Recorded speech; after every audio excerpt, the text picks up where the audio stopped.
a partir del año 1000 después de Cristo. Hablamos ya que esto andamos por el siglo XI, ¿verdad? El siglo XI. Y bueno, en esta época se desarrolla la etapa que conocemos como el feudalismo, ¿verdad? O que se conoce históricamente como el feudalismo. Ya aparece una persona centrada en el poder, ya no como el rey, como el emperador, sino que hay niveles de jerarquía. Ya esto se comienza a amplificar un poquito más. Y la iglesia obviamente también se comienza a robustecer más. Recuerdan que incluso lo tengo en esta última imagen, una de las últimas cosas que vimos hacia el año 1000 propiamente, es cuando ya se establece como tal el Estado Pontificio, ¿verdad? El Estado Pontificio de Roma, en eso quedamos la semana pasada, pues ya para esta etapa del siglo XI propiamente, pues evidentemente la iglesia también ya está mucho más organizada. Hay una mayor participación de la iglesia a nivel político, ya no solamente se dedica exclusivamente a la propagación del evangelio y causas sociales como tal, sino que también hay un entrever de la directriz de la iglesia a nivel político que luego vamos a ver que más bien se torna un poquito, de pronto, si se me permite la expresión, un poquito peligroso para la iglesia, pero bueno, vamos a ver lo que obviamente solo con el Espíritu Santo se pudo seguir adelante. Eh, a nivel político y social, pues muchos miembros de la nobleza, justamente cuando hablamos de lo del feudalismo, comienzan a tener puestos eclesiásticos. Esto es donde digo que comienza a ser un poquito peligroso. Al ver ya socialmente con el feudalismo que la iglesia también tiene una directriz, dicta, por llamarle de esta manera, normas morales y sociales, entonces miembros de la nobleza pues comienzan a ocupar puestos eclesiásticos. Eso llevó a una, por decirlo así, o como lo nombra la historia de la iglesia, a una secularización de la iglesia. Es decir, la iglesia se vuelve o comienza a tener un matiz más mundano, un matiz más civil.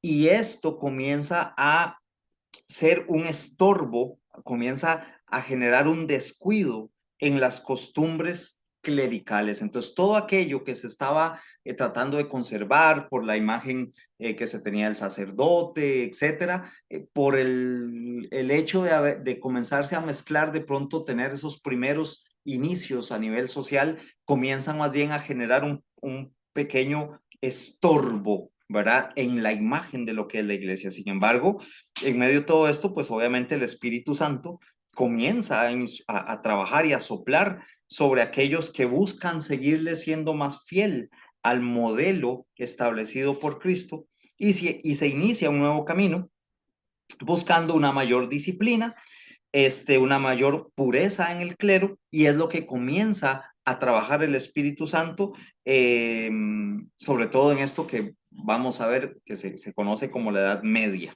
¿verdad? Entonces, ya a partir del siglo XII y el siglo XIII, al ver que hay tanta mezcolanza y una situación un poquito más, como digo, más peligrosa para la imagen de la iglesia, alrededor del año 1100 más o menos, ¿verdad? En adelante, se da un giro por inspiración, por supuesto, del Espíritu Santo, un giro en la vida espiritual religiosa, ¿verdad? En la tradicional monástica que estuvimos hablando la semana pasada. Y porque eventualmente estaba la vida monástica, pues estaba basada más que todo en la oración, la contemplación, el estudio.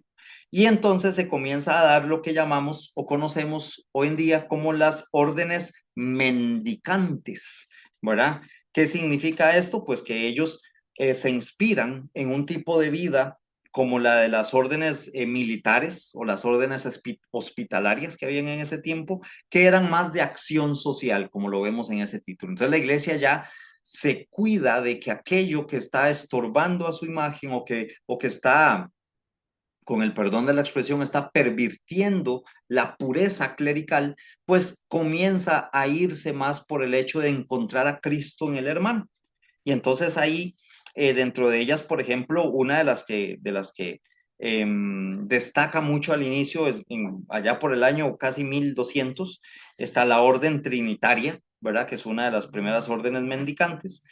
ellas comienzan a establecer un orden donde se establece primero los hermanos del primer orden, como el grupo principal, el grupo prioritario. Ellos son los que le llaman, con el paso del tiempo se les conoce como frailes. Luego se comienzan a unir mujeres a la orden. Hermanas son como hermanas contemplativas, es lo que se llama la segunda orden, y se comienza, en vez de hacer que la iglesia se meta en asuntos que puedan estorbarle a su imagen, a su acción eclesial, se le da un giro y se busca más bien que los laicos comiencen a ser parte de las órdenes. Entonces, no que la iglesia se mezcle para allá, sino que los de allá se metan en la acción del Espíritu Santo dentro de la iglesia. Y esto es lo que se llaman los terciarios o tercer orden, que ya está abierta más que todo a los laicos. Y pues esa imagen que tenemos ahí en la presentación, pues es de los hombres más destacados, ¿verdad? Y más reconocidos de esta época hasta nuestros días, no es ni más ni menos que San Francisco de Asís, reconocido como el fundador de la Orden de los Frailes. No sé si por aquí tendré a William, yo sé que William nos podría dar una enseñanza de semanas respecto a este gran santo de nuestra iglesia, que su primer deseo no era ni siquiera como tal ¿verdad? Él no, de pronto no pensó en sus inicios que iba a tener esto, lo que él quería era, y por inspiración del Santo Evangelio y de la vida de Cristo, dedicarse a hacer lo que hizo Cristo, ¿verdad? Pero pues el Espíritu Santo toma este mover y lo transforma en lo que es hoy día la orden de los frailes menores, ¿verdad? O los franciscanos. Eh, y pues también por ahí dentro de este mover tenemos, por ejemplo, a Santo Domingo de Guzmán, por ejemplo, ¿verdad? Que es el fundador de la Orden de los Predicadores o los dominicos, como se le conoce. O sea, este tipo de órdenes comienzan a tener mucha fuerza desde este siglo XI en adelante, siglo XI, siglo XII en adelante. Y ahí tenemos pues un conjunto de algunas de las vidas más ilustres que se notan, que comienzan a surgir dentro de la iglesia con tremendas órdenes que van a impactar vidas, que van a ir en contra de todo aquello que el feudalismo comienza a interrumpir en la vida social y atacar a los más pobres y de pronto a generar un poquito más de exclusión para muchas personas. El Espíritu Santo comienza a transformar vidas, ¿verdad? Vidas ejemplares. Ahí tenemos dentro de esta época a San Bernardo Claraval, San Anselmo, San Isidro Labrador, San Antonio de Padua, Santa Clara de Asís, bueno, ni se diga Santo Tomás de Aquino, ¿verdad? Cuya obra magistral es la Suma Teológica, es uno de mis santos más de referencia para los estudios, ¿verdad? Santo Tomás de Aquino. Entonces, es una época de grandes desafíos para la iglesia a nivel social, pero también a nivel interno se abren este tipo de vidas que buscan más esa iluminación del Espíritu Santo, transformar y volver que no aquello que está pasando. Y esto es muy importante porque son situaciones que hasta el día de hoy siguen transformando vidas y logran apartar la vista de personas que se pueden perfectamente perder dentro de aquella comodidad social, y dejarse dirigir por la acción del Espíritu Santo. Entonces, en esta época comienzan a suceder esto que tenemos ahí.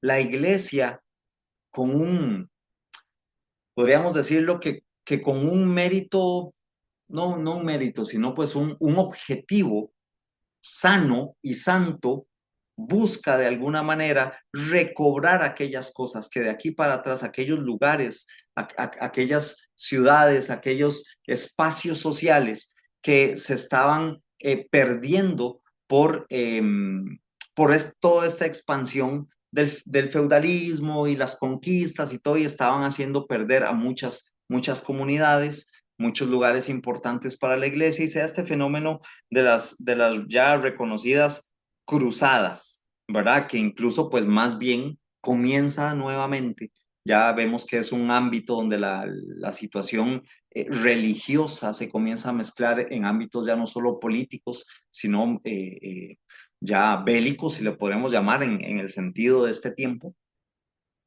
Y comienza nuevamente el enemigo a trabajar en medio de la confusión y, eh, y hay una llamada cruzada de este tiempo.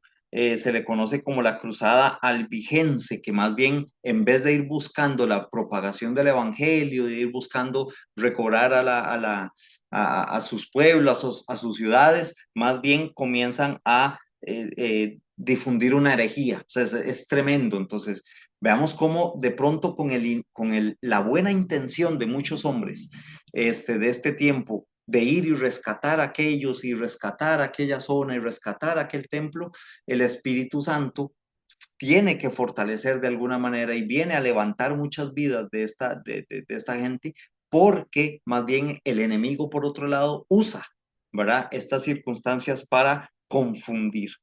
Entonces, de hecho, por ejemplo, la cruzada albigense es una que difunde, por ejemplo, que Cristo no era hijo de Dios, sino que era un ángel, que su encarnación y resurrección era algo alegórico porque realmente esto nunca pasó, en fin, decía un montón de situaciones. Entonces, en medio de todo ello, pues evidentemente la iglesia continúa su tarea de generar claridad, ¿verdad? En medio del pueblo, en medio de la iglesia, ya que se está volviendo todavía más universal, más extendida, y se comienzan a desarrollar los famosos concilios de Letrán, el concilio de León, ¿verdad? Y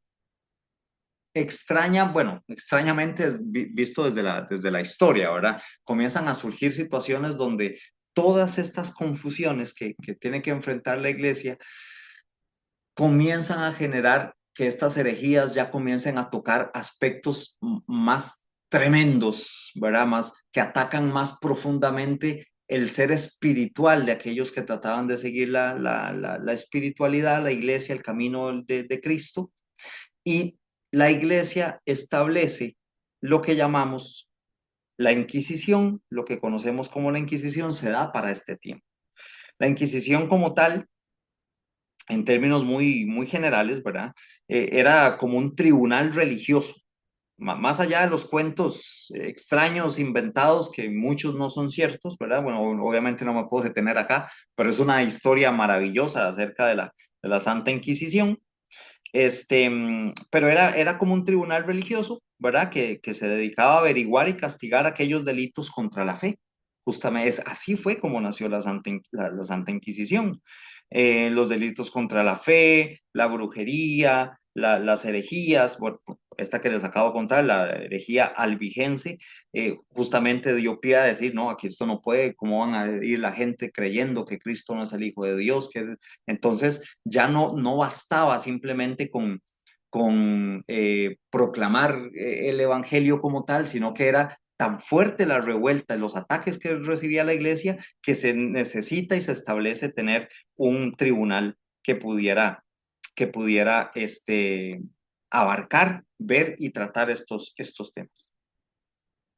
En medio de todo esto, pues obviamente ya también la iglesia comienza a ordenar un poco más, ¿verdad? Comienza a ordenar un poco más lo que son sus documentos, sus estatutos, sus directrices, las formas de celebración, etcétera. Y de hecho, para finales del siglo XIII, lo que hoy nosotros conocemos como la celebración del Corpus Christi, ¿verdad? En función, obviamente, de exaltar el cuerpo y la sangre de Cristo. La celebración del Corpus Christi se establece como fiesta universal a finales del siglo XIII, ¿verdad?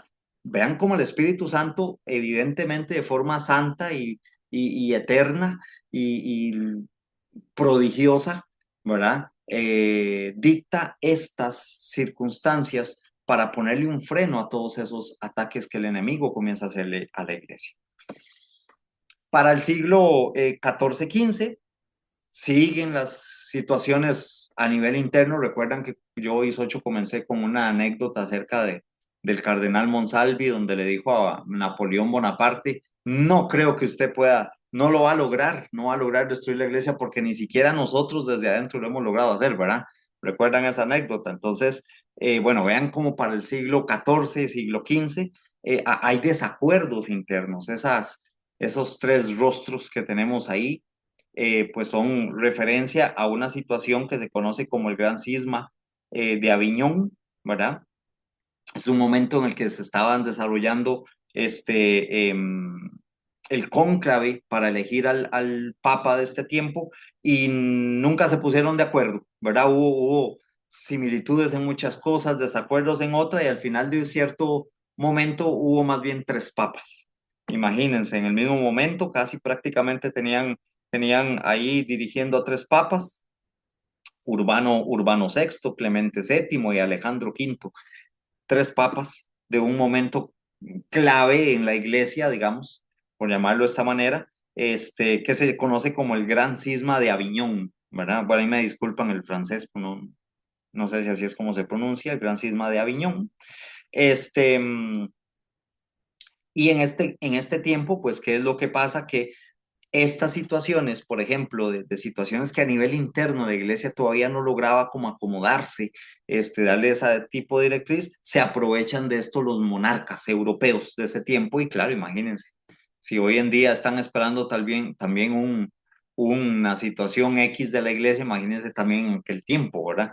Entonces, pues el mundo comienza a enfrentar, aprovechando pues de que la iglesia de pronto no tiene como una claridad con respecto a su jerarquía, comienzan cuestiones de control, cuestión de poder, y a la luz de esto la iglesia tiene que enfrentar esta situación tan tremenda que pasó allá por el lado de Europa, la famosa peste negra, ¿verdad? O la peste bubónica que se le conoce.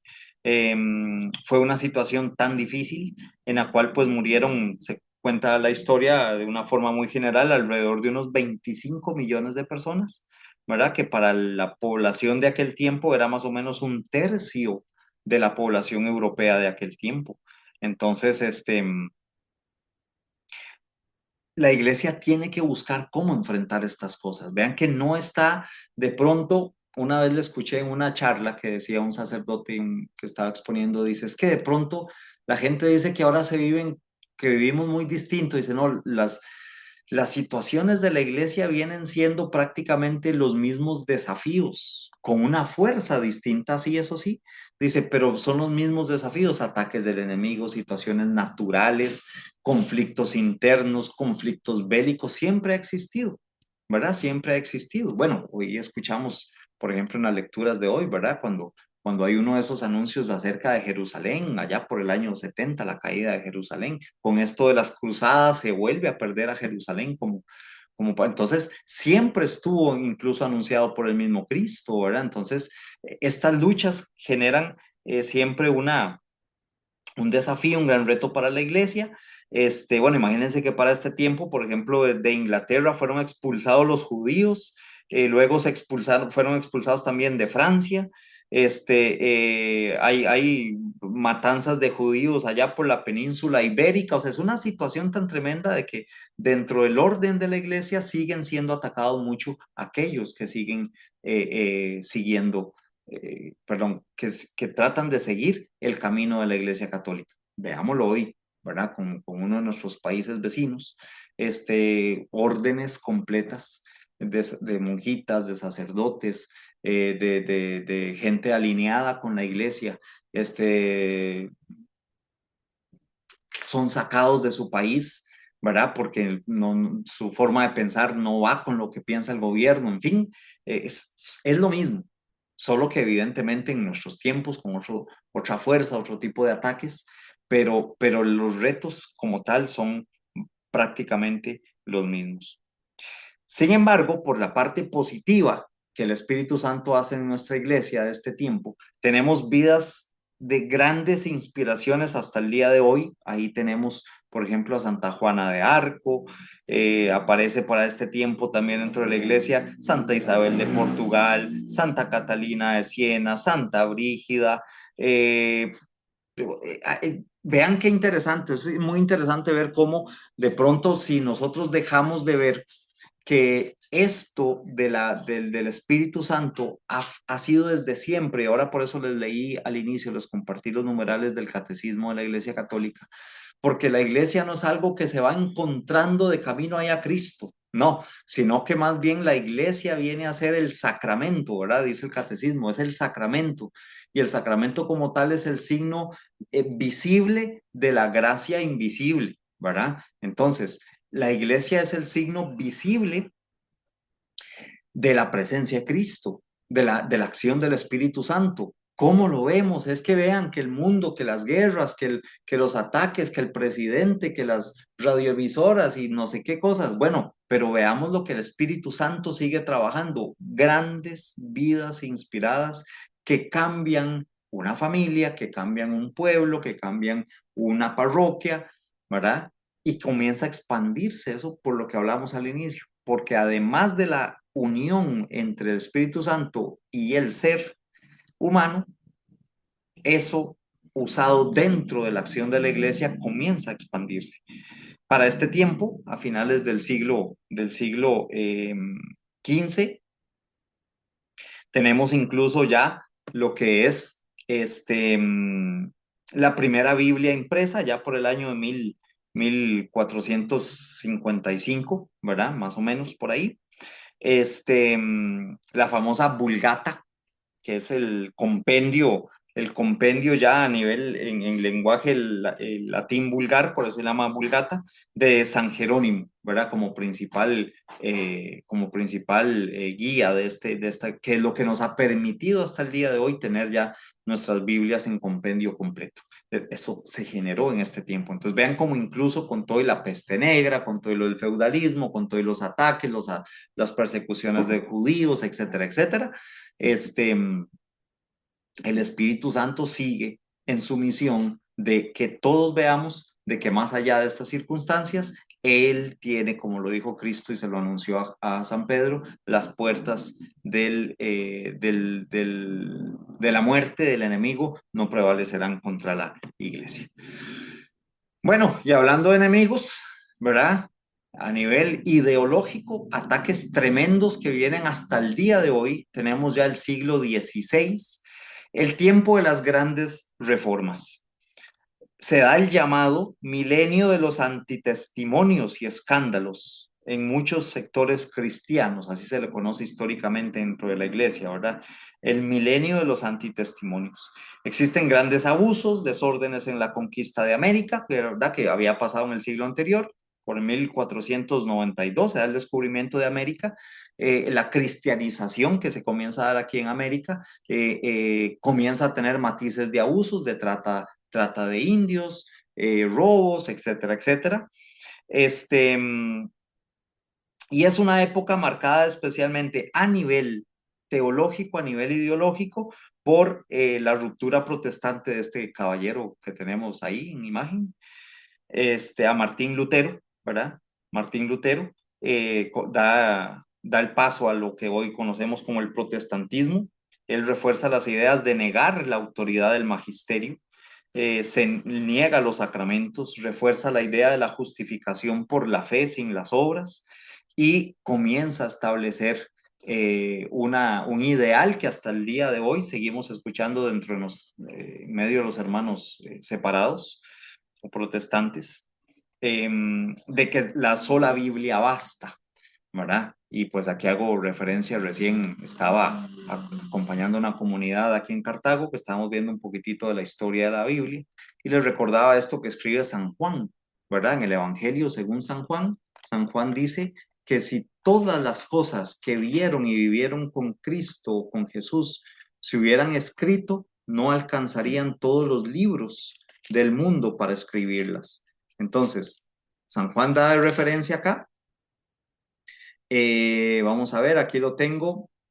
El San Juan capítulo 20, versículos 30 y 31, para los que están tomando anotaciones. San Juan capítulo 20, versículos 30 y 31. Jesús hizo muchas otras señales milagrosas delante de sus discípulos, las cuales no están escritas en este libro, pero estas se han escrito para que ustedes crean que Jesús es el Mesías, el Hijo de Dios, y para que creyendo tengan vida por medio de él. Palabra de Dios, te alabamos, Señor.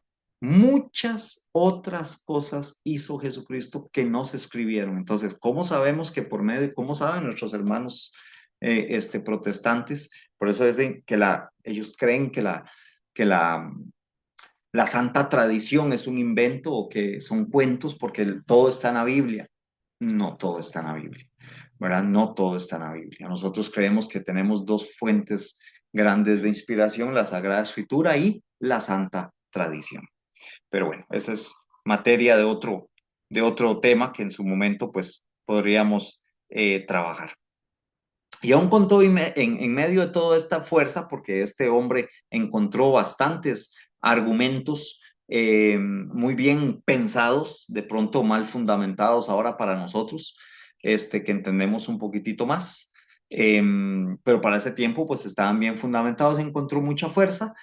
El Espíritu Santo a nivel de la iglesia comienza a trabajar grandemente en hombres que fueren a ser iluminadores de la verdad dentro de la iglesia. Entonces, tenemos grandes santos como San Francisco, casi nada para este tiempo, imagínense. En medio del desarrollo del protestantismo, la iglesia ve nacer a santos como San Francisco Javier, San Juan de Ávila, San Francisco de Paula, Santa Teresa de Jesús, San Carlos Borromeo, que hace un tiempito, unos 15, 22 días lo estábamos festejando, San Ignacio de Loyola, San Juan de la Cruz, San Juan de Dios, ¿verdad? Además de que siguen fortaleciéndose los concilios de Letrán, el Trento, el 2, el 3, que es lo que también se conoce como la época de la Reforma Católica, ¿verdad? Se da un impulso más ardiente de la acción de la evangelización. Entonces, vean nuevamente cómo en medio de las luchas, de los ataques, de las confusiones que comienza a generar el enemigo, la iglesia se fortalece por medio de aquellos que por medio del Espíritu Santo reciben la verdad. Bueno, me refiero rápidamente a San Ignacio de Loyola, quienes hemos llevado a cabo los ejercicios ignacianos. Se nos cuenta al inicio un poquitito de la historia de San Ignacio, donde él, pues involucrado en la vida militar,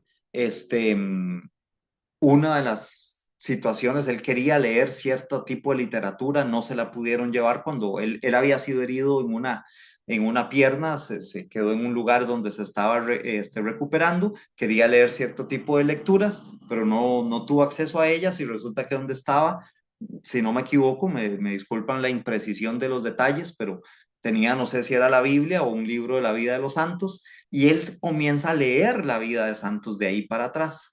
Y él dice, bueno, ¿y por qué si esto lo lograron yo no?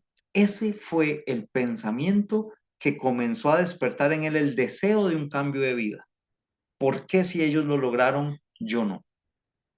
Y con base en esto, los que hemos recibido los ejercicios ignacianos, ahí comenzamos a darnos cuenta cómo dentro, por eso se llaman ejercicios, esa práctica que se va desarrollando, como lo enseña San Ignacio, comienza a despertar ese deseo de saber que en su momento nosotros necesitamos esa inspiración también. Muy bien, paso al siglo XVII, siglo XVIII, lo que conocemos como la Edad Moderna y el tiempo de los absolutismos, ¿verdad? Es una época de la recristianización de las masas a nivel de la misión de la iglesia, mientras que a nivel político más bien encontramos el establecimiento de las monarquías, lo que se llaman monarquías y la burguesía, ¿verdad? Es una época marcada por grandes santos como San Luis Gonzaga, Santa Rosa de Lima, San José de Calazán, San Vicente de Paúl, San Juan Bautista de la Salle. Y estos hombres, que de hecho si les suena, son los nombres que llevan justamente instituciones educativas, bueno, San Luis Gonzaga, los que somos de aquí de Cartago, ¿verdad? El Calasanz, que está en San José, La Salle, ¿verdad? Son nombres que se le han puesto. ¿Por qué se le ponen estos nombres a institutos o espacios de educación? Porque son los ideales de estos hombres y mujeres, impulsan una nueva visión educativa. Entonces, vean qué interesante cómo si en tiempo de la reforma la iglesia se comienza a meter a nivel político y comienza a verse como opacado un poco la buena intención por este otro lado social de asistencia que vimos ahora también con las órdenes mendicantes, a nivel del impulso de las ideologías de la verdad, la moral, la justicia, etcétera, etcétera, se comienza a dar una expansión a nivel de lo que son ideales educativos. Entonces se desarrollan colegios, se establecen seminarios y, repito, se da una expansión misionera para llevar el evangelio por todo el mundo, ¿verdad? Y adivinen que vuelve a entrar un gran engaño disfrazado de algo, pues de que de pronto para algunos lo llegaron a conocer o conocen todavía gente que está metida en esto, que es aquel famoso, la masonería. Para este tiempo se comienza a desarrollar el primer gran grupo masónico, este, allá por el lado de Inglaterra, se tiene en mente que es por ahí donde pudo haberse comenzado a desarrollar, que es como una gran organización internacional, conocido como una secta secreta, ¿verdad? Que busca sobre todo el poder y el control a nivel social, económico, político, establecer ideales para beneficio de unos pocos. Entonces vean cómo a la luz paralelamente a la obra de la iglesia, por medio del Espíritu Santo, el enemigo sigue atacando, ¿verdad? Eh, Hay ataques tremendos como esos que tenemos ahí, el jansenismo y el iluminismo. ¿Qué es eso? Bueno, básicamente son herejías que se levantaron en medio de este tiempo. Imagínense ahora ya con todo el arsenal de santos que se estaba armando en la iglesia, ¿verdad? Tremendo, con San Francisco, con San Ignacio, con San Vicente Paul, etcétera. Comienza a desarrollarse una confusión por medio de estas herejías. Por ejemplo, la primera que tienen ahí que dice jansenismo, comienza a generar confusión entre la gracia y la voluntad, hasta dónde llega la gracia de Dios y hasta dónde es voluntad del hombre. Y el iluminismo comienza, digamos, a trabajar más por la parte de los ritos, una nueva espiritualidad y algo que comienza a tener de pronto un matiz más, lo que conocemos como la nueva era, ¿verdad? No digo que sea aquí donde nació, pero se parecía en ese tiempo a lo que hoy llamamos nosotros nueva era. Y por supuesto, para finales del siglo XVIII, allá por el 1789, 1785, por ahí más o menos, eh, la Revolución Francesa viene a ser, no sé si recuerdan que la semana pasada les hablaba que Francia iba a ser clave tanto para el crecimiento y la iluminación espiritual de la iglesia, como también foco de grandes ataques del enemigo. Este, entonces, la Revolución Francesa viene a ser también una fuente profunda de descristianización. ¿Qué logró por ejemplo, qué cosas se hacía con la Revolución Francesa? Bueno, se eliminaban los votos monásticos, entonces se comenzaba a quitar todas esas vidas de aquellos que oraban y que no, esos no, ¿verdad? Decía la Revolución Francesa. Se aprueba una constitución civil del clero, eso significa que eso venía a atacar la organización eclesial, ya no se respetaba tanto que fuera a nivel de la inspiración de la iglesia, de la vida de Cristo, del Espíritu Santo, sino que tenía que ser algo más civil, ¿verdad? Más abierto, más militar incluso. Y surge una nueva iglesia galicana, se le llama, ¿verdad? Donde se toman decisiones sin consultar la autoridad pontificia. Entonces, ellos deciden entre el pueblo quién puede ser obispo, quién puede ser sacerdote, quién puede casar a las parejas, quién puede ser, ellos lo decidían entre ellos, ¿verdad? Y por medio de la Revolución Francesa, los sacerdotes son obligados a jurar fidelidad a esa constitución nueva. Entonces, muchos con tal de mantener, digamos, su imagen de clérigos, de religiosos, pues accedían a esto, pero en este tiempo quien estaba a la cabeza de la iglesia era Papa Pío VI. Él se vio obligado a excomulgar, ¿verdad? A estos sacerdotes que cedían ante estas presiones de la Revolución Francesa. En fin, es un tiempo tremendo, ¿verdad? De hecho, los que conocen un poquitito también acerca de las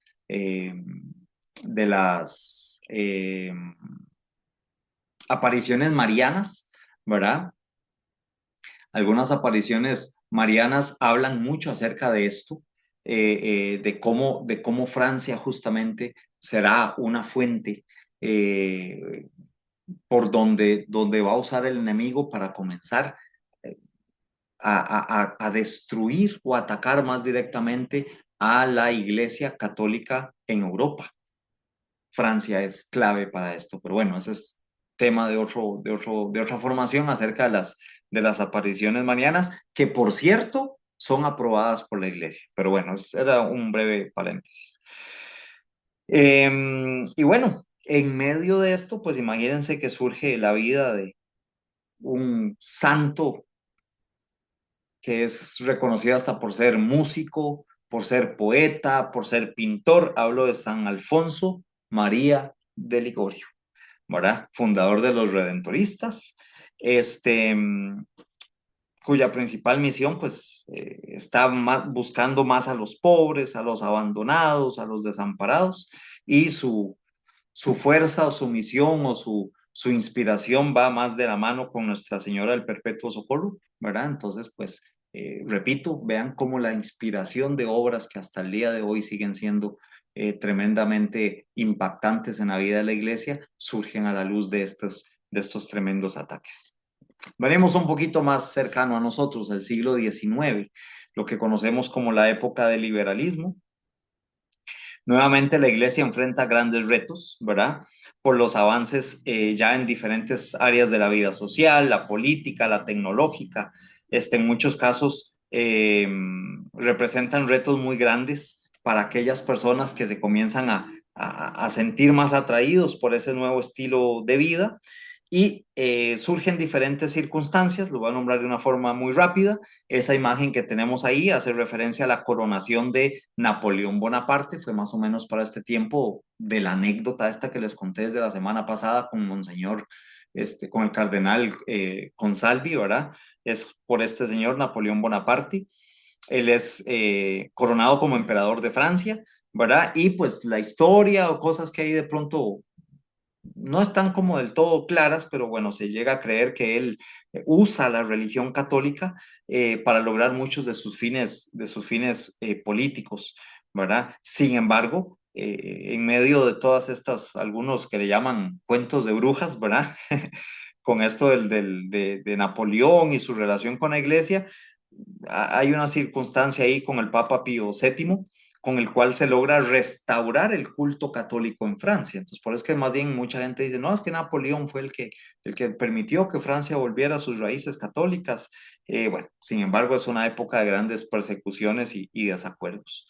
Eh, a nivel mundial, ¿qué más sucede? Bueno, la conocida Asamblea Cortes de Cádiz, donde también se vuelve fundamental dentro de Europa un país que es España, ¿verdad? Estas Cortes de Cádiz resulta que es la que permite la configuración del Estado español de pronto moderno, ¿verdad? Pues está muy cercano a nuestros días como tal, pero interesantemente, eh, creo que aquí está doña Carmen, Carmencita Ugalde, que también pertenece a Franciscanos de María, no sé quién más de acá pertenecemos a Franciscanos de María, o si han llegado a escuchar alguna misa transmitida desde España, una de las principales intenciones que se ofrecen que se ofrecen en Eucaristía es para que España no pierda sus raíces cristianas, ¿verdad? A través de las Cortes de Cádiz se establece el Estado español con grandes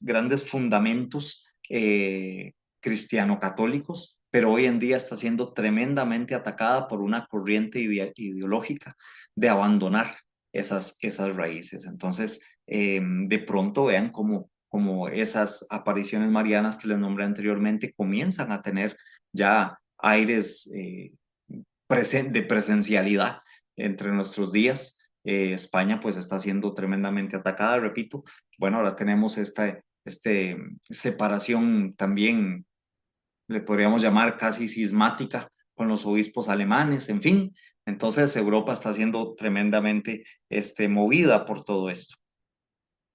Para este tiempo se da, bueno, lo que hablamos hace rato, la institución de la Inquisición, más bien para el siglo XIX se da la abolición de la Inquisición, ¿verdad? Este, luego, este movimiento viene a cambiar y a expandir ese caminar de la iglesia, porque se da este grupo llamado los Marianistas o la Compañía de María, que por inspiración del Espíritu Santo comienzan a dirigir sus esfuerzos de evangelización hacia un país clave en Asia, y hablamos que es de Japón. Japón durante más de 2 siglos había prohibido la práctica de la religión cristiana, pues justamente en medio de esta época llamada el liberalismo, este, desarrolla este grupo, se desarrolla este grupo a la luz de la inspiración del Espíritu Santo para buscar nuevos horizontes y expandir un poco más el Evangelio. Entonces, aquí tenemos otra de las banderas de la misión de la iglesia inspirada por el Espíritu Santo. Para este tiempo también llega a tener mucha más fuerza la teoría por ejemplo, del racionalismo del conocido René Descartes, ¿verdad? Con él contrasta, él no negaba la existencia de Dios, pero sí se oponía a Dios como la fuente de la verdad única. Entonces, pues la iglesia comienza a trabajar de forma un poquito más fuerte a nivel de lo que es la palabra de Dios, ya por medio de lo que había hecho San Jerónimo. Ya muchas iglesias ya tenían escrituras en latín, ya se habían desarrollado mucho de la patrística, en fin, ya entonces había muchos más fundamentos para establecer los ideales católicos. Sin embargo, aparece esta situación de un liberalismo católico, ¿verdad? Entonces, ¿qué significa esto? Que era un movimiento, un ataque a la Iglesia Católica que buscaba conciliar el catolicismo con las libertades modernas. Entonces era tan fuerte este movimiento donde ya se le permitía a la gente tener nuevos ideales y que ya la moral establecida por la fe católica no debía ser tan estricta, ni que debería obligar tanto a buscar la vida consagrada, sino que usted también tenía muchas más facilidades de vivir a su manera, en fin, entonces se da este movimiento o este ataque a la iglesia conocido como liberalismo católico, y evidentemente pues se habla de la libertad de culto, que el católico dejara de defender tanto los principios doctrinales, porque realmente no eran determinantes para la vida social, de que se debía de aprovechar, en fin, vean cómo esto de pronto no se parece, no, más bien se parece muchísimo a cosas que vivimos hoy, comienzan a gestarse en este tiempo de la época del liberalismo. Perdón, Hasta que a partir de Douglas, este, perdón, sí señora, perdón. Creo que también en esa época, por esa época, empezó también con las apariciones de la Virgen de Akita, ¿verdad? exactamente, exactamente. Ujú. Se Fue le más o menos por apareció esta a época. su Soragnes, era, algo así. Que de hecho, sí, Sor Agnes, que bueno, el nombre traducido al nuestro hispano Español. es como Inés, ¿verdad? Como Sor Ajá, Inés, que ella murió hace poquito, sí. ¿verdad? De hecho, ella murió hace poquito, sí, exactamente, fue para esta época. Entonces, en medio de todo, y muchas gracias a doña Carmen que nos retoma este punto, porque esto justamente ahora les hablé de lo de Francia, ahorita es que se me va, si algunos recuerda cuál es la aparición principal de Francia. No, es otra. Bueno, igual que para Japón, Nuestra Señora de Akita, viene a mover, a pedir a Sor Agnes o Sor Inés, le pide sobremanera que ella dedique mucho más su vida en oración por el clero, ¿verdad? Por el Papa, los cardenales, los obispos. De hecho, esta monja recibe la gracia que recibió también San Francisco y el Padre Pío de los estigmas, ¿verdad? Entonces, justamente por esa unión tan profunda que ella tenía con el Señor, por medio de la aparición de nuestra Virgen Santísima. Y pues bueno, para finales, más o menos, bueno, perdón, para mitad del siglo XIX, aparece en medio de la escena de la iglesia, ¿verdad? El camino de la iglesia, San Pío IX, conocido como Pío IX, ¿verdad? Este papa desde niño pues tenía la particularidad de que él mostraba una profunda devoción hacia la Virgen María, y no es casualidad que en medio de su pontificado justamente se haya decretado el dogma de la Inmaculada Concepción de María. Justamente ya comienza la iglesia a tener más, este, más conocimientos acerca de la Virgen María con sus apariciones, etcétera, etcétera. Entonces se da el decreto de este dogma. Y dentro de la iglesia, pues obviamente también comienza a tener relevancia la presencia fundamental de santos como el Santo Cura de Ars, San Antonio María Claret, ¿verdad? Que es fundador de los claretianos. Y este caballero que tenemos ahí, Don Bosco, funda los salesianos, más o menos para mediados hacia finales del siglo del siglo XIX. Es el tiempo en el cual se dan también las apariciones de la Inmaculada en Lourdes, ¿verdad? Y se desarrolla el Concilio Vaticano primero. Gracias, aquí ya me pasaron el datito. La Salet. Bueno, a los que nos llama la atención lo de las apariciones, sobre todo las aprobadas, ¿verdad? Pero, por ejemplo, tenemos a Medjugorje, que no es aprobada, pero sabemos todo lo que sucede allá.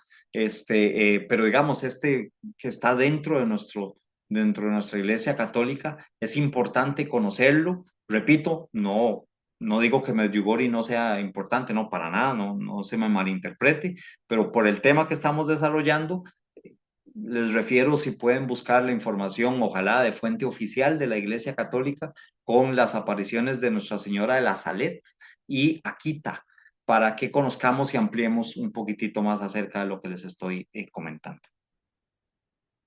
Eh, bueno, les decía, teníamos para esta época también ya la fundación de los salesianos con Don Bosco.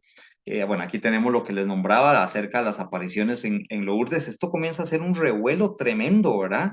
Se estremece la iglesia con este tipo de situaciones porque ya hay ¿cómo le podría decir? Como una preparación a nivel de lo que es la espiritualidad, se mueve de una forma un poco más robusto aquello, ya no era solamente el asistir a la Eucaristía o asistir y escuchar al Papa y escuchar al sacerdote, sino que ya hay un mover. Vean que para este tiempo, recién les dije, está apenas el Concilio Vaticano primero, ahorita llegamos ya al segundo, ¿verdad? De acuerdo a la línea que vamos llevando, pero ya hay como una necesidad donde, por ejemplo, mensaje tras mensaje tras mensaje de nuestra Madre Santísima es conversión, conversión, nos vuelve a repetir, volviéndonos a las Sagradas Escrituras, si pudiéramos buscar un hilo conductor en medio de todas las apariciones de nuestra Virgen Santísima, lo que dice allá en las bodas de Caná, hagan todo lo que Él les diga. Esa es básicamente la esencia de todas las apariciones.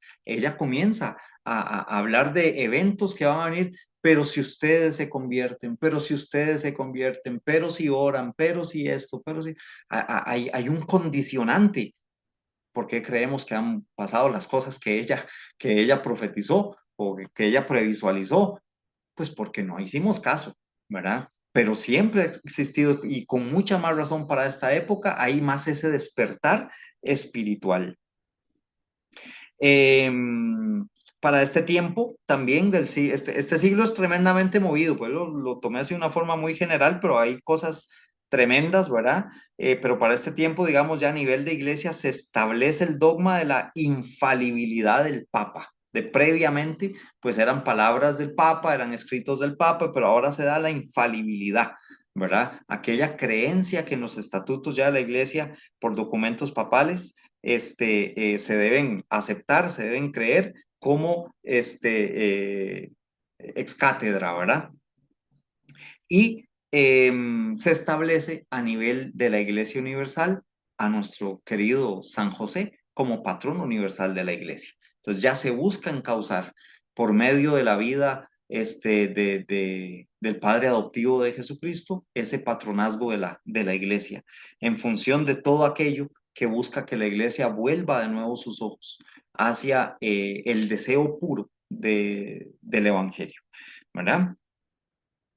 Y pues bueno, como parte también de esta época que de hecho ha tenido sus bemoles incluso hasta el día de hoy, ¿verdad? Para la última etapa ya del siglo XIX tenemos a la cabeza de la iglesia al Papa León XIII, ¿verdad? Que por nombre es el predecesor de nuestro Papa actual, por nombre. Y dentro de muchas grandes obras que podríamos conocer del Papa León XIII, tenemos esa encíclica, la Rerum Novarum, que es la primera encíclica social de la Iglesia, ¿verdad? Enfocada más a eso. Si por el inicio del feudalismo se había metido por la parte política, pero poquito atropellado por todo esto que sucedió, ya con esta encíclica el tema central de la situación de las clases trabajadoras son más acuerpadas y atacadas, si se me permite la expresión, de forma positiva por parte de la iglesia, abarcadas de forma en que se vea eh, a las masas como necesitadas de la misericordia y la justicia, ¿verdad? El mundo enfrenta situaciones en esta época como el trabajo infantil, ¿verdad? La explotación de la clase obrera, etcétera, etcétera. Entonces, el Papa sale como voz cantante ya acuerpado por lo que les nombré anteriormente como la infalibilidad del Papa, también acuerpado con esto y toda la estructura ya más fuerte de la Iglesia con esta encíclica Rerum Novarum. Douglas, Sí, señor, dígame. tal vez algo importante en esto que estamos viendo del Espíritu Santo, el alma de la iglesia, bueno, precisamente lo que es el Papa León XIII, es el que establece aquella encíclica Divino Illum Munus Ajá, 197, donde se enfatiza la devoción al Espíritu Santo y donde se retoma o donde se hace la oración aquella de Ven Santo Espíritu Divino, que es con la que se inician todos los procesos y todas las actividades dentro de nuestra iglesia. Entonces, sumamente importante, este Papa guiado, iluminado, empieza a clamar esa fuerza del Espíritu Santo, ya entrando a lo que era el nuevo milenio, ¿verdad? Y entonces se va viendo esa renovación y ese impulso del Espíritu Santo hasta llegar, bueno, donde vos vas a llegar ahí al Vaticano II, ¿verdad? Entonces es sumamente exacto. importante el Papa León XIII. Exacto, excelente, don Ernesto, muchísimas gracias. Me parece que de pronto fue que entonces por acá lo anoté mal yo, porque creo que ese nombre o me lo brinqué o se lo puse a otro papá. Ahora vamos a ver, porque sí lo tenía aquí dentro de los datos, pero sí, por supuesto. Es que eso es el detalle que tenemos que ver. De pronto esto se parece, como les decía al inicio, una clase de estudios sociales, ¿verdad? Que pues, bueno, a mí en lo personal me encanta, pero no es ver simplemente el paso del tiempo, es entrever en medio de todo esto cómo todas las situaciones, repito, porque nosotros vemos, hoy vamos a la Eucaristía, disfrutamos este espacio que tenemos los jueves, vamos a rezar el rosario, ahora que las posadas que vienen para el tiempo de Adviento y todas estas celebraciones tan hermosas y vean ahora el Corpus Christi, que lo celebramos como iglesia y que las procesiones, pero es que no es algo que así de un momento a otro se va, hagamos tal cosa, no, es que todo esto surge por inspiración del Espíritu Santo como un método, un medio, un camino, un instrumento por el cual volvamos nuestros ojos a la verdad, al Evangelio, y nos unamos como iglesia y clamemos, porque justamente surgen como remedios a todos los ataques de la iglesia que en su momento se vivió y que siguen viviéndose, ¿verdad? Entonces esto es lo verdaderamente importante rescatar en medio de todo esto. Para finales de este siglo XIX, tenemos a Santa Teresita de Lisieux, San Juan Bosco, como lo nombré hace rato, a John Henry Newman, que justamente prácticamente recién fue declarado ya santo como tal, ¿verdad? Un hombre tremendamente que venía incluso de otra corriente de pensamiento, ¿verdad? Y viene y es iluminado desde la patrística y por el medio del Espíritu Santo se da cuenta de la verdad de nuestra Iglesia Católica y hoy pues es parte de nuestro gran este, de nuestro gran nube de testigos de la santidad. Entonces, todo esto es importante, sea un giro tremendo a nivel ideológico, a nivel de establecimiento de la doctrina y del fundamento de la teología como tal. Ahora entramos al siglo XX, ¿verdad? Es la época conocida como la época de los totalitarismos, ¿verdad? En medio de esas dos X que significan el siglo XX, algunas imagencitas que vemos ahí, de algunas hablaremos ahora. Aquí hay un revuelo tremendo que evidentemente pues es algo incluso ya muy reciente, mucho más reciente para nosotros. Es una época de marcados contrastes y verdaderos desafíos. Se ha tenido desafíos a nivel social, político, bélico, educativo y toda la iglesia aquí para atrás, muchísimo más a través del siglo XX. Es una época que de una forma muy general diremos que es el tiempo de las grandes guerras, de las grandes iluminaciones teológicas. Bueno, se da la primera y segunda guerra mundial para este tiempo. Es un tiempo donde se gestan pensamientos sociales, ideologías tremendas, allá con Lenin y Trotsky, ¿verdad? Con la revolución bolchevique, explota el conocido comunismo, ¿verdad? Que se establece como doctrina del Estado más fuerte a nivel de lo que es el marxismo, por ejemplo, que sigue teniendo tentáculos hasta el día de hoy. Surgen figuras a nivel mundial que moldearon mucho el pensamiento, repito, que hasta el día de hoy sigue teniendo efectos como Mussolini en Rusia, Hitler en Alemania con su movimiento nazi, por otro lado, buscando contrarrestar otro montón de cosas por el lado de Estados Unidos, tenemos al presidente Roosevelt, etcétera. O sea, es un tiempo de tremendos contrastes, de movimientos sociales, ideológicos tremendos, ¿verdad?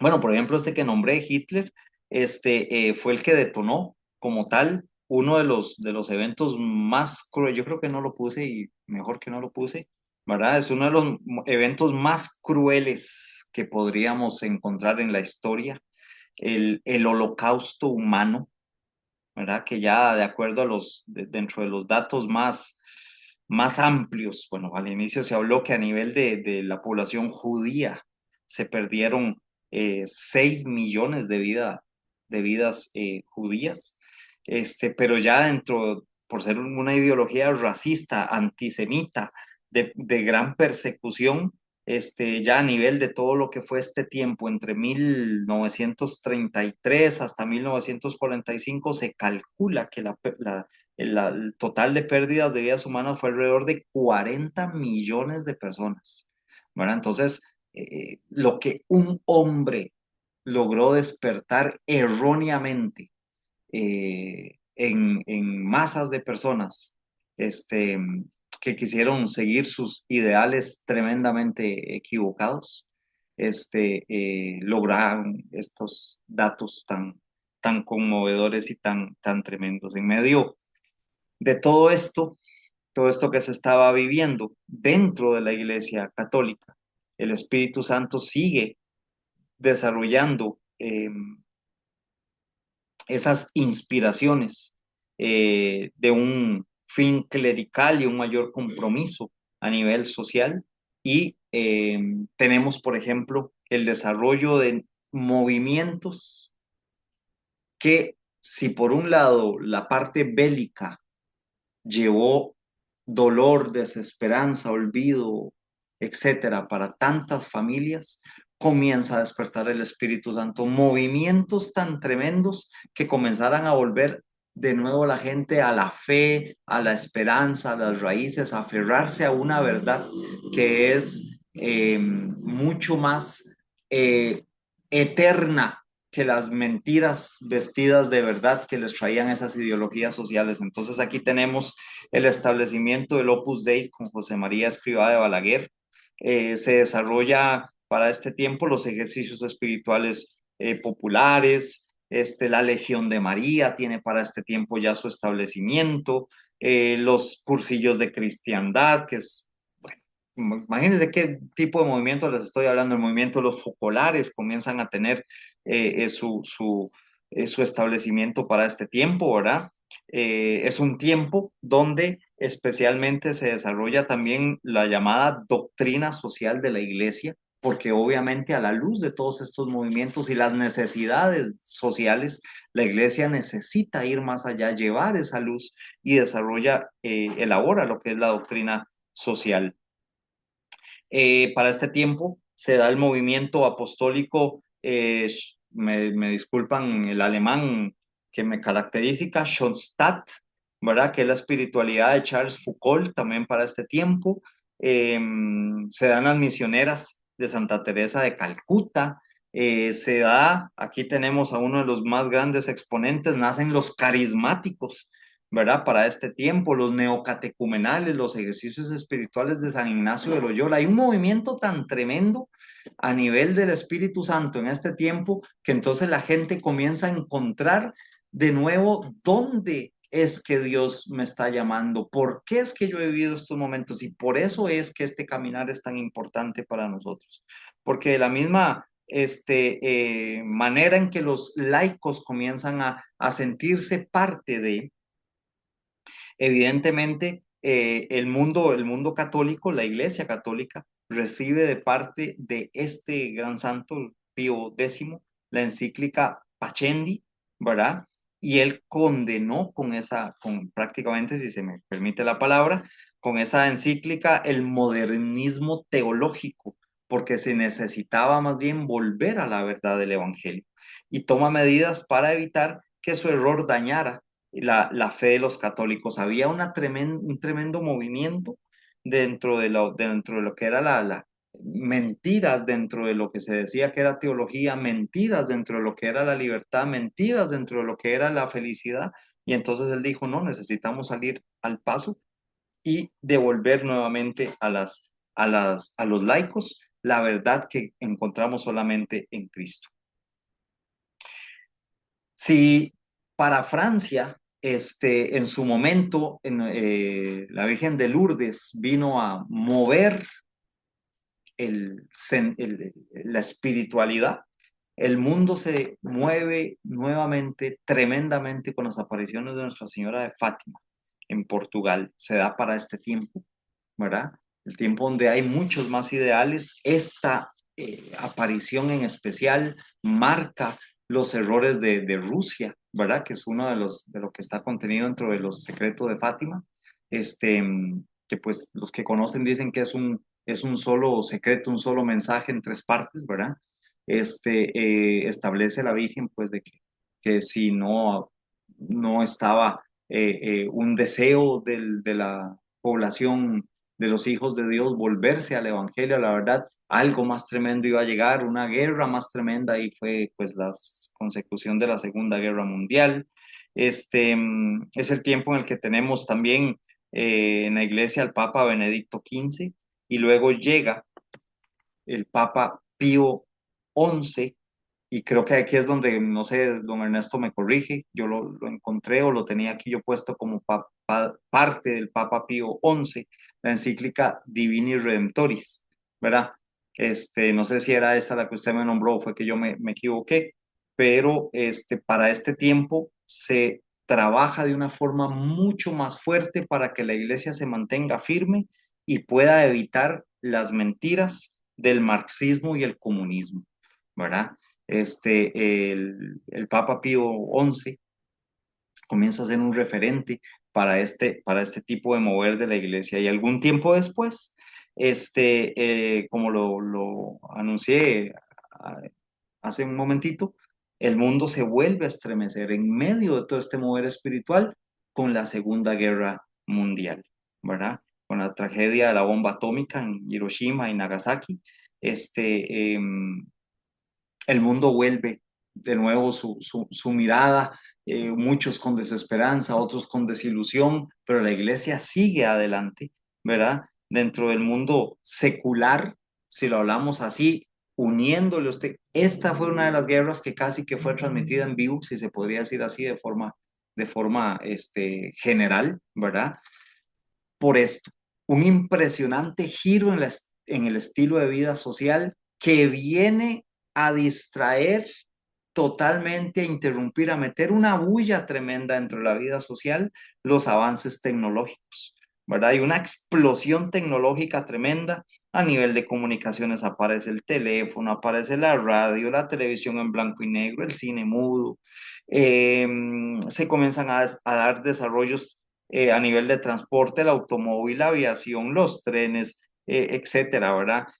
Un gran impulso a nivel de la ciencia, la física, la química, la matemática. Entonces, en este tiempo, eh, principalmente, ¿verdad? Se da la explosión desde tiempo atrás ya se venían haciendo muchísimos experimentos, muchísimas cosas, pero, bueno, de hecho, ahora que nombré lo del holocausto, pues se cree, o algunas de las historias que se nos cuentan en muchos canales, en muchas fuentes, pues de que muchos de los experimentos médicos de forma errónea o equivocada se hicieron justamente con víctimas del holocausto, ¿verdad? Para ver, probar ciertos tipos de químicos y etcétera.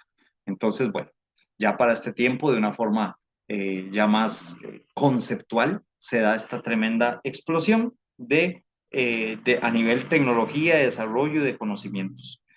Y ya para la segunda mitad del siglo XX, a la luz de todos estos distractores, a la luz de todas estas cosas que comienzan a decirle, mira, y si entonces la idea de Dios no es como tan vital, ve ahora ya con este carro yo puedo ir, yo con un avión puedo estar en otro lado, ya ahora puedo llamar, ya ahora puedo estar, y comienza a desarrollarse esto, se comienza a presentar un tremendo crecimiento del ateísmo, ¿verdad? Debido al antitestimonio de muchos cristianos, bueno, de pronto atraídos por este cambio tan drástico en los estilos de vida y los nuevos inventos del hombre, se da un crecimiento tremendo del ateísmo y aparece divinamente inspirado por el Espíritu Santo el Papa Bueno, ¿verdad? Como le conocemos, o se conoce en la historia de la iglesia, Juan 23.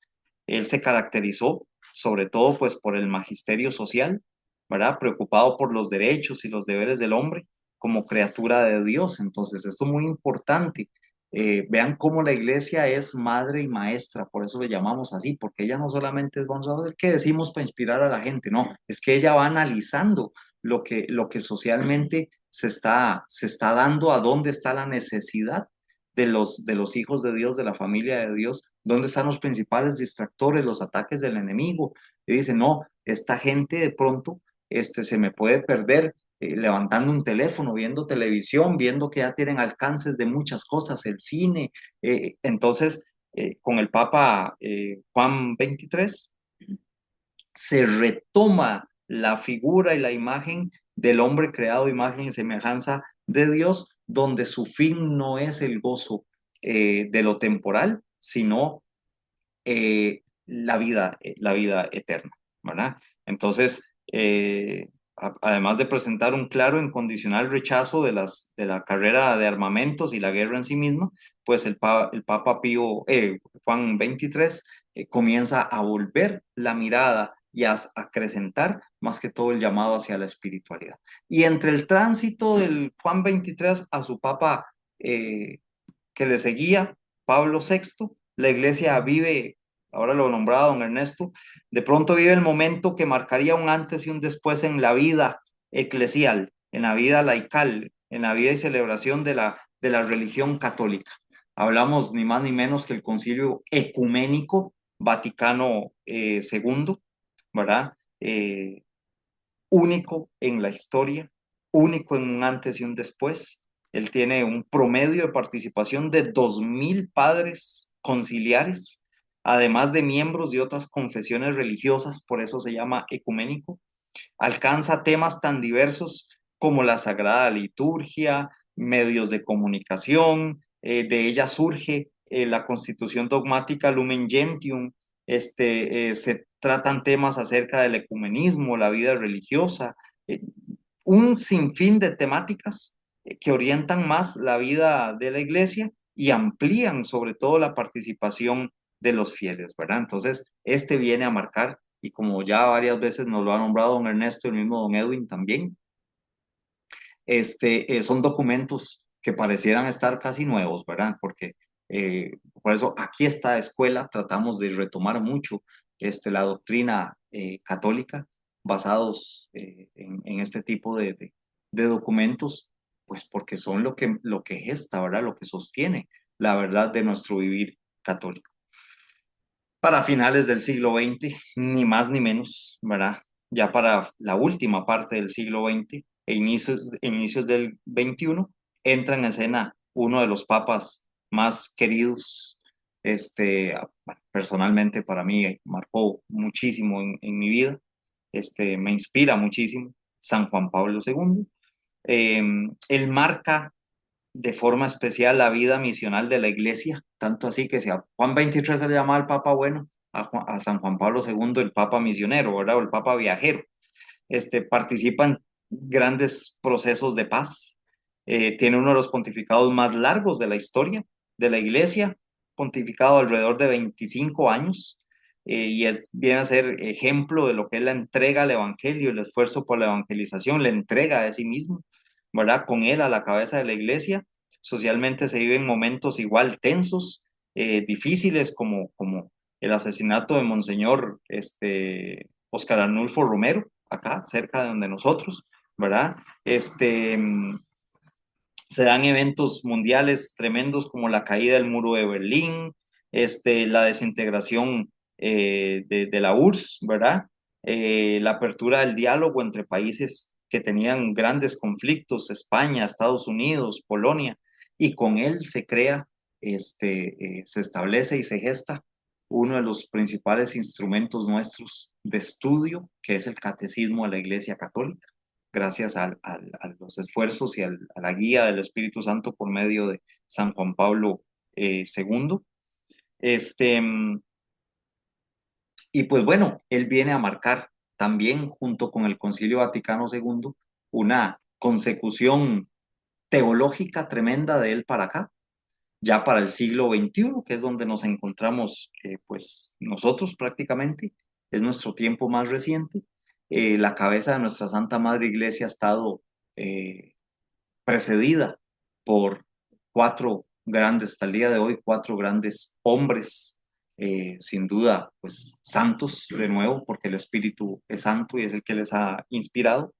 La iglesia sigue ahora firme y sostenida por el inefable asistencia del Espíritu Santo por medio del trabajo de estos hombres, ¿verdad? Ya nombramos San Juan Pablo II, Benedicto XVI, San Francisco, el Papa Francisco y ahora el Papa León XIV, los cuales pues nos han dejado ver, ¿verdad? El incansable camino hacia la victoria definitiva con nuestro Señor Jesucristo. Ese triangulito que puse ahí de referencia es por algo que escuchaba recién, que le hacían me llamó muchísimo la atención, una entrevista que le hicieron a Monseñor Munilla, y le preguntaron que cuál creía él que podía ser el desafío más grande a nivel de iglesia que podría tener Papa León XIV. Entonces lo dibujé en ese triangulito porque el Monseñor Munilla, José Ignacio Munilla, dijo lo siguiente, dice, el pontificado de San Juan Pablo II se caracterizó básicamente por ser un pontificado de esperanza. Pontificado de Benedicto XVI, un pontificado muy relacionado con la fe y los desarrollos de la teología. Y el pontificado de Papa Francisco fue claramente marcado por la caridad, como si fueran las tres virtudes teologales, fe, esperanza y caridad. Dice, creo que el reto más grande que tiene Papa León XIV es hacer que esos tres pilares que forman el triángulo los vuelva un triángulo equilátero, que todos estén perfectamente armoniosos, porque hoy necesitamos sobre todo fe, esperanza y caridad. Entonces me gustó muchísimo ese pensamiento y pues con esto concluyo. Sin duda alguna, la promesa de Jesús a Pedro que leímos al inicio, cuando Jesús le dice a Pedro, tú eres Pedro y sobre esta piedra edificaré mi iglesia y las puertas del enemigo, el demonio, no prevalecerán contra ella. Nos queda totalmente patente, ¿verdad? En la mirada tan general que hemos hecho en este recorrido de nuestra iglesia. Un dicho oriental dice que ser invencible es una cuestión de defensa. Me encontré eso buscando por ahí un poquito de historia oriental también. Dice ese dicho oriental, el ser invencible es una cuestión de defensa. Pero como nosotros tenemos nuestra fe puesta en la palabra, en la revelación de la palabra, encontramos lo que dice el Salmo 121, de los versículos 2 al 4. Mi ayuda vendrá del Señor, creador del cielo y de la tierra. Nunca permitirá que resbales. Nunca se dormirá el que te cuida. No, Él nunca duerme el que cuida de Israel. Nuestro amparo, nuestro auxilio, nuestra certeza. Ese salmo comienza diciendo, al contemplar las montañas me pregunto, ¿de dónde vendrá mi ayuda? ¿Ustedes creen que tantos conflictos y tantas circunstancias, los que pertenecían a la iglesia en su momento no han dicho, Señor, ¿dónde estás? ¿Dónde está nuestra fuerza? ¿Cómo vamos a salir de esta? Pues, ¿cómo han logrado salir? ¿Cómo hemos podido nosotros hasta el día de hoy ver lo invencible que es esta misión de la iglesia? Por la acción del Espíritu Santo. Él es nuestro defensor, Él es el paráclito, Él es el que sostiene, Él es el alma de la iglesia. Con total razón, repito y retomo acá lo que dijo el cardenal Monsalvi, ¿verdad? Que hablamos al inicio, que le dijo a Napoleón cuando Napoleón le dijo, voy a destruir tu iglesia, y el cardenal Monsalvi le dijo, ni siquiera nosotros hemos podido destruirla. Ya vimos que de verdad ni siquiera nosotros, con tantos desaciertos, ¿verdad? Y tantas cosas que hemos hecho mal, que de pronto no se han hecho adrede, ¿verdad? Simplemente pues entre nosotros son errores humanos, desaciertos, cambios convulsos, situaciones que a la luz de las circunstancias que se han vivido se han tomado decisiones, pero la iglesia evidentemente a pesar de ser sido constantemente atacada, en muchas, ¿verdad? En muchas ocasiones como lo vimos bajo la acción maligna del enemigo, tocando al interior incluso de la misma iglesia, mentiras, disputas, diferencias, intereses creados, la política, todo eso que aún así ha sabido seguir adelante. La iglesia es santa porque es escogida por Dios, es predestinada a la herencia del reino y la misma escritura nos revela lo que encontramos en esta cita bíblica, la carta que escribió San Pablo a los Efesios, en el capítulo 5 de la segunda parte del versículo 25 hasta el 27. Dice así, Cristo amó a la iglesia y dio su vida por ella. Esto lo hizo para santificarla, purificándola con el baño del agua acompañado de la palabra, para presentársela a sí mismo como una iglesia gloriosa, sin mancha ni arruga, ni nada parecido, sino santa y perfecta. Palabra de Dios, te alabamos, Señor. ¿Cómo vamos a dudar de que cada ataque, de que cada circunstancia que vive la iglesia, no vamos a salir librados, no vamos a tener ayuda? Claro que sí, porque Cristo fue el que la fundó, la amó y dio su vida por ella, quien nos sostiene la presencia real de Cristo. Solo la presencia del Espíritu Santo, que justamente es el Espíritu de Cristo, es el Espíritu del Padre, es lo que hace que se explique cómo ha logrado sobrevivir la iglesia a toda esta tremenda historia que hemos visto de forma muy general, cambios que ha sufrido el mundo, eventos catastróficos tremendos, muchos de ellos fruto de la mano del hombre, ¿verdad?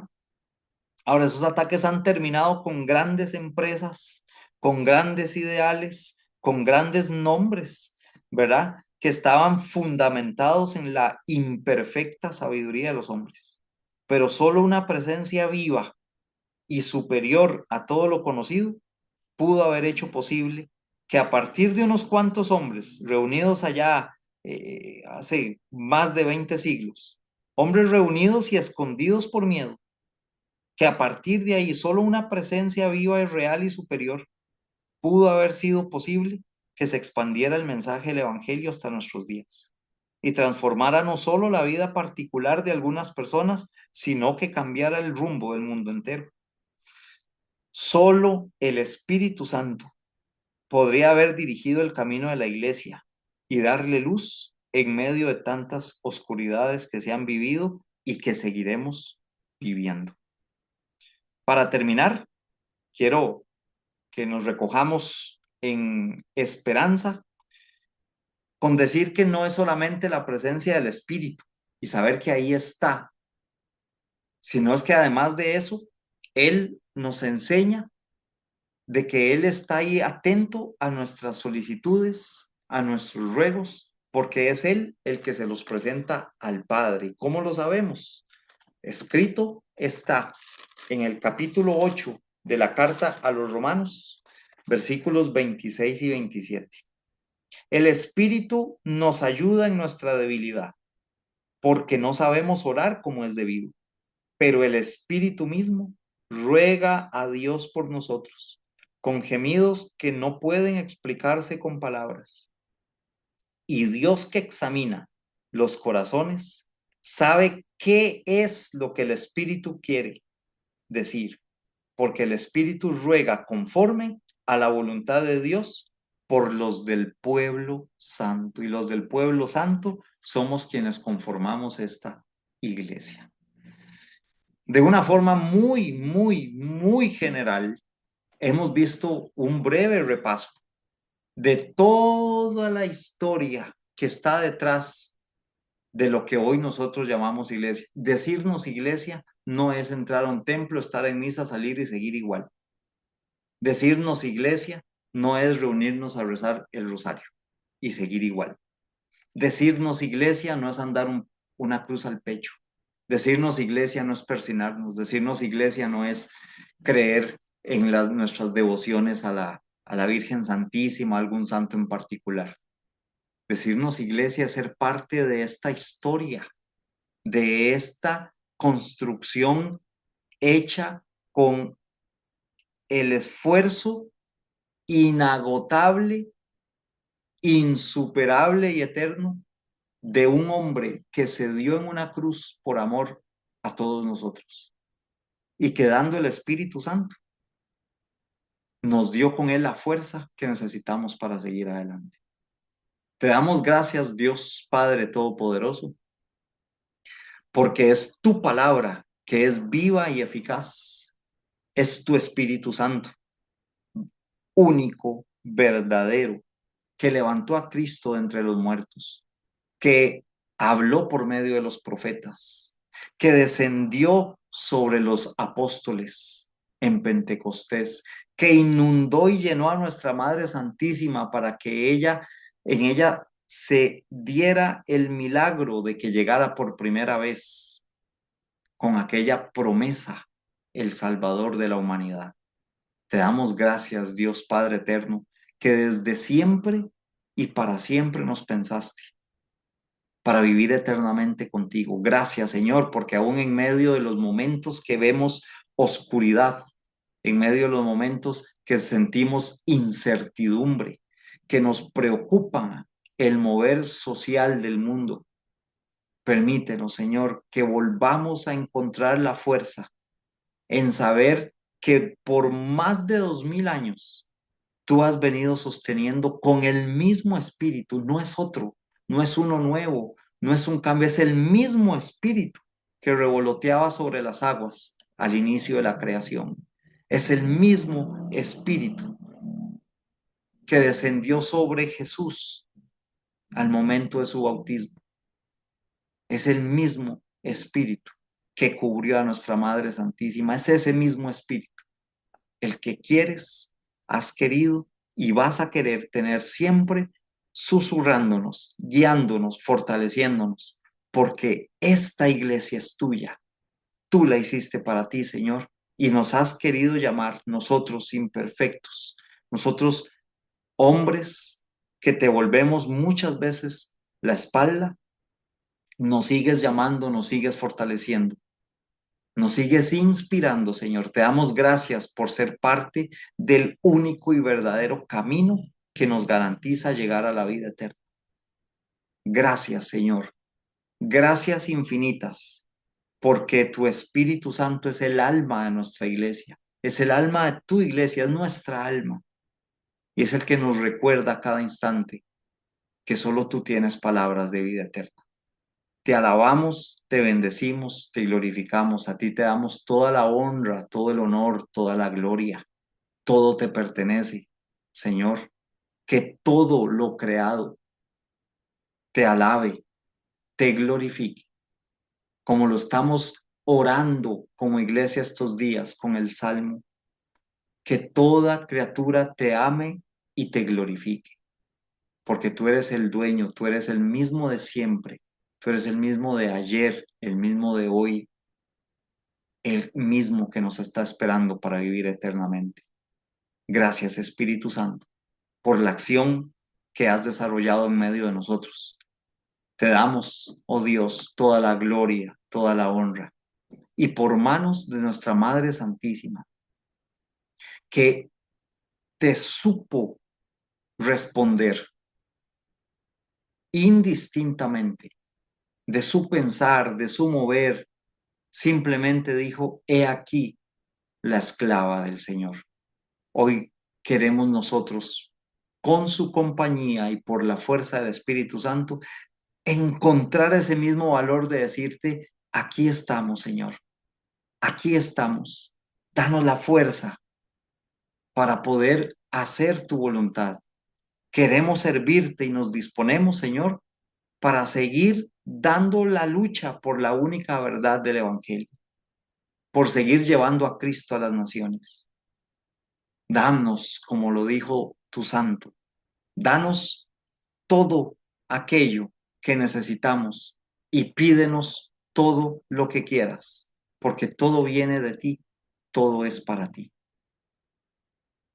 Te pedimos, Madre Santísima, que con tu santo manto nos cobijes, nos protejas, nos ayudes y nos permitas seguir viviendo con esperanza este camino de iglesia, sabiendo que tú siempre estás con nosotros. Tú eres nuestra Madre de la esperanza y por medio tuyo y con la acción y guía del Espíritu Santo, vamos seguros hacia el triunfo que nos espera a todos, la patria eterna. Gloria al Padre, al Hijo y al Espíritu Santo, como era en un principio, ahora y siempre, por los siglos de los siglos. Amén. Don Ernesto. Amén. Bueno, don Ernesto tuvo que salir. Tuvo que salir, ¿Algún hermano de la escuela que nos quiera compartir algún mensajito ya final? No sé si alguna consultita o algo. Douglas, yo quiero hacer así como es una acotación de Richard de San Víctor, de cómo el Espíritu Santo actúa. Él dice que él se atreve a afirmar que una sola gota de esos consuelos divinos puede hacer lo que todos los placeres del mundo no podrían lograr. Estos no serenan el corazón y una sola gota de la dulzura interior que el Espíritu Santo vierte en el alma la arrebata fuera de sí y le causa una santa embriaguez. Wow. Por eso la iglesia nunca va a desaparecer, ni la iglesia no va a perder, porque está sostenida por el Espíritu Santo. Amén. Amén. Muchas gracias, doña Carmen. Amén. Excelente, excelente acotación. ¿Algún otro hermano que nos quiera dirigir algunas Douglas, palabras? Sí, señor. bueno, he considerado experiencia compartida de esta noche y la semana pasada como una experiencia muy valiosa a la luz de la palabra, a la luz del camino del ser y quehacer de la iglesia. Y creo que es muy oportuno terminar esta noche para cada uno de nosotros en la intimidad de nuestra propia oración, profesar la fe, encontrarle un verdadero sentido profundo de oración al credo, porque el credo encierra eh, todo ese espíritu y ese caminar de la iglesia, lo que nosotros creemos, lo que nosotros confesamos y lo que también sostiene la iglesia, que sin lugar a dudas es el Espíritu Santo.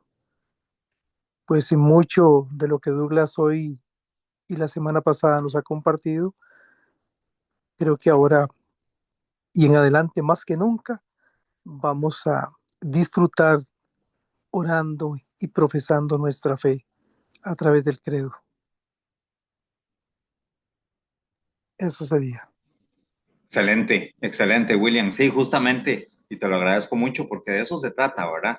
Se trata de que nos demos cuenta de que las cosas que vivimos, que tenemos dentro de nuestra iglesia, no es algo ahí encontrado de pronto, no, no, es algo que tiene sentido, que está fundamentado en la verdad y es para disfrutar, para tener mayor identidad, mayor compromiso. Y la Eucaristía, el rezo del Santo Rosario, la profesión de fe, nuestro credo, la acción social de la iglesia, nuestro compromiso con la evangelización, no es algo porque no tengamos otra cosa que hacer, no, es al contrario, es lo que sostiene toda nuestra vida, eso es lo que nos hace ser verdaderamente católicos y a esto estamos llamados, ¿verdad? Así que pues con la misma invitación de William, ojalá nuestra oración diaria eh, tenga esa fuerza, esa convicción de que no estamos repitiendo fórmulas inventadas por alguien, son fruto de la experiencia de la vida con Cristo, ¿verdad? Así que muchísimas gracias.